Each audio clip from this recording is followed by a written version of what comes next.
Bonjour à tous, on se retrouve dans une vidéo où je vais vous expliquer comment faire un effet tilt shift, donc avec Photoshop. Donc pour ça, on va venir ouvrir Photoshop et on va prendre une photo.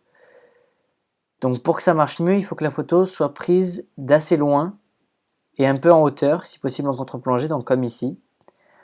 Donc je vais vous montrer trois techniques. La première, elle est très simple, donc une fois que vous avez importé votre photo, vous allez dans Filtre, vous allez dans Galerie d'effets de flou, et vous allez choisir Flou de Diaphragme.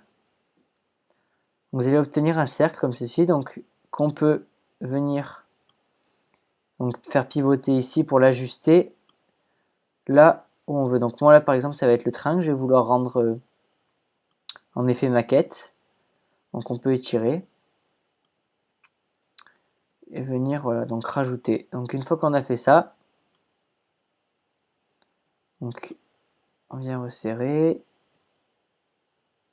Voilà. Une fois qu'on a fait ça, on vient faire entrer. Ça charge l'effet qu'on vient d'installer. Voilà, donc là notre effet il est mis. Maintenant on va aller donc dans saturation. Donc pour ça on va faire commande U. Donc ici ça va apparaître. Et on va augmenter la saturation et baisser un petit peu la luminosité. On peut encore un peu augmenter. Voilà, donc là on a un premier effet tilt shift. Donc il est assez grossier, mais pour aller vite, ça fonctionne très bien. Donc ensuite, je vais venir supprimer pour que ça aille plus vite. On va la réimporter. Voilà. La deuxième possibilité, donc toujours pareil, donc dans Filtre, Galerie de flou, sauf que cette fois on va prendre Bascule de décentrement.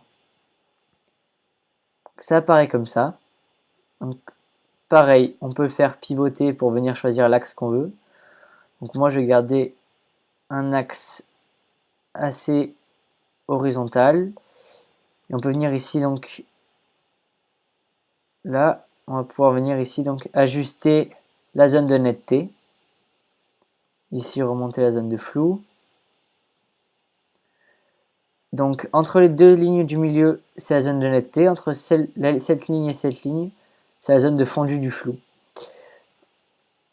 Là, on peut venir un peu le resserrer. Voilà.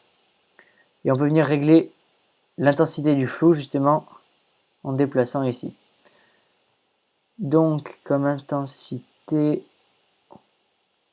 16, ça me paraît bien.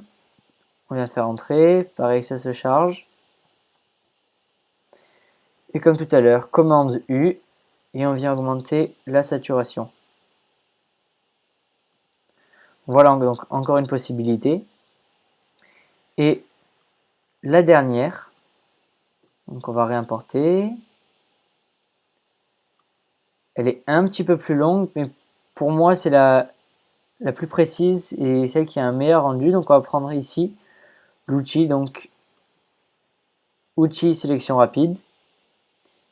On va venir donc sélectionner toute la zone qu'on veut en flou. Donc moi je veux garder le pont net. Donc je vais venir tout sélectionner, tout ce qui n'est pas du pont. Donc avec les trains on les garde en net aussi.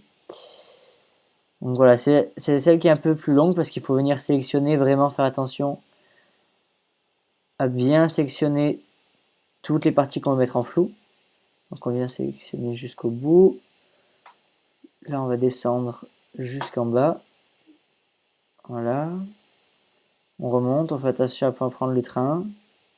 Là, je vais vouloir laisser un peu la maison. Là on laisse un peu d'arbre. Donc c'est fait exprès. On remonte. Voilà, donc là on vient sélectionner tout. Donc on attend que ça charge. Voilà, là ça finit de charger, donc on peut continuer. Parce que vu qu'il y a beaucoup de sélections, ça met un peu de temps.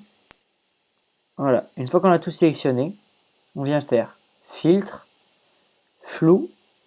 Et là le mieux c'est flou gaussien. Donc on vient mettre notre flou gaussien et là on va choisir l'intensité du flou. Donc un flou comme ça c'est pas mal je pense. Après c'est à vous de voir quand vous voulez.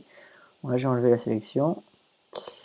Et je vais faire pareil que tout à l'heure, commande U, et on va venir augmenter la saturation et baisser un peu la luminosité. Voilà, notre effet est déjà fini. Donc on voit la petite maison qui fait un peu maquette, notre train, le pont pareil qui semble miniature. Voilà, là on voit que ça n'a pas sélectionné la maison, donc on pourrait le refaire, resélectionner. Ça c'est après à vous de peaufiner. Et c'est déjà fini. Donc après je vais vous mettre en lien un lien pour aller voir une formation donc sur tous les montages vidéo, les effets, avec 5 vidéos de formation gratuites. Et je vous dis à la prochaine pour une autre vidéo.